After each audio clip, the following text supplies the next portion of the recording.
হাসিনা সরকারের পতনের পর থেকে বাংলাদেশ ও ভারতের সম্পর্কে ক্রমেই অবনতি হতে থাকে। মাঝে দুই দেশের সম্পর্ক উন্নতি হবে বলে ধারণা করা হলেও বাস্তবে এই সম্পর্ক আরও বেশি খারাপ হয়েছে। আর এই সম্পর্কের অবনতির অন্যতম প্রভাব পড়েছে ভারতীয় ভিসার ক্ষেত্রে।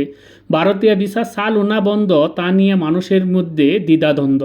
আর এ কারণেই ভারতীয় ভিসার বর্তমান আপডেট এখন বেশ প্রাসঙ্গিক হয়ে উঠেছে, যার প্রেক্ষিতে এই আলোচনায় আমরা ভারতীয় ভিসার আপডেট 2025 নিয়ে আপনাদেরকে একটি স্পষ্ট ধারণা দেওয়ার চেষ্টা করব। তাই ভিডিওটি না টেনে সম্পূর্ণ দেখতে থাকুন। নিত্য নতুন এমন ভিডিওর আপডেট পেতে মিস্টেক পয়েন্ট ইউটিউব চ্যানেলটি সাবস্ক্রাইব করে পাশে থাকার বেল আইকনটি অন করে রাখুন। সবার আগে আপডেট নোটিফিকেশন পেয়ে যাবেন। অলরেডি সাবস্ক্রাইব করে থাকলে আপনাকে অসংখ্য ধন্যবাদ। তো চলুন শুরু করি আজকের ভিডিও। আপনারা সকলেই জানেন 5ই আগস্টের পর থেকে ভারতের সাথে বাংলাদেশের সর্বকালে সবচেয়ে খারাপ কূটনীতিক সম্পর্ক বিরাজ করেছে, যার প্রেক্ষিতে অনেকেই ধারণা করেছেন যে ভারত বাংলাদেশের জন্য সব ধরনের ভিসা পুরোপুরি বন্ধ করে দিবে। এমনকি তখন এটি নিয়ে অনলাইনে অফলাইনে বেশ আলোচনাও হয়েছিল। তবে শেষ পর্যন্ত ভারত সরকার পুরোপুরি ভিসা বন্ধ না করে দিলেও বাংলাদেশিদের জন্য ভিসা দেওয়া একদম কমিয়ে দিয়েছে। কিছু ক্ষেত্রে কোনো ভিসা পুরোপুরি বন্ধ করেও দিয়েছে।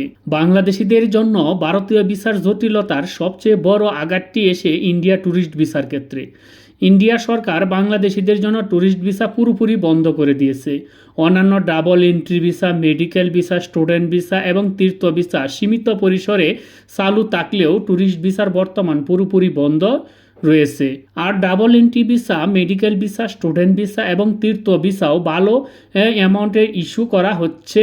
এই বিষয়টি এমনও নয়, এই ভিসাগুলো একদম নামমাত্র দেওয়া হচ্ছে, মানে বিষয়টা হচ্ছে যে মস্করা করা হচ্ছে। এইরকমভাবে সার্ভার জটিলতার অজুহাত দিয়ে তারা স্লট বন্ধ করে রাখছে। অফিসিয়াল কোনো নোটিশ ছাড়াই স্লট বন্ধ থাকছে।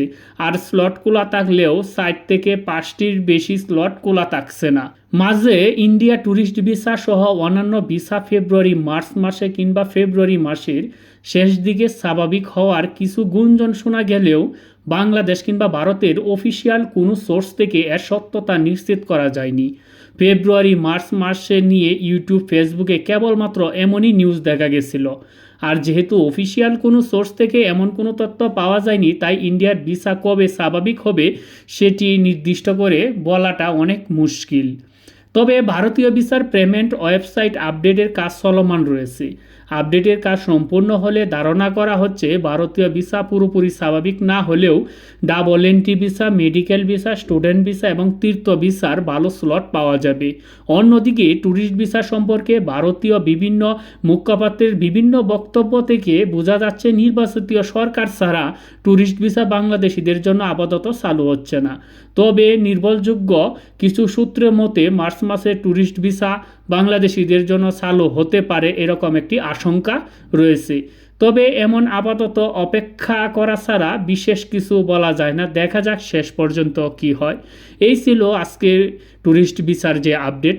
আজকে এ পর্যন্তই। সবাই ভালো থাকবেন, সুস্থ থাকবেন। ধন্যবাদ সবাইকে।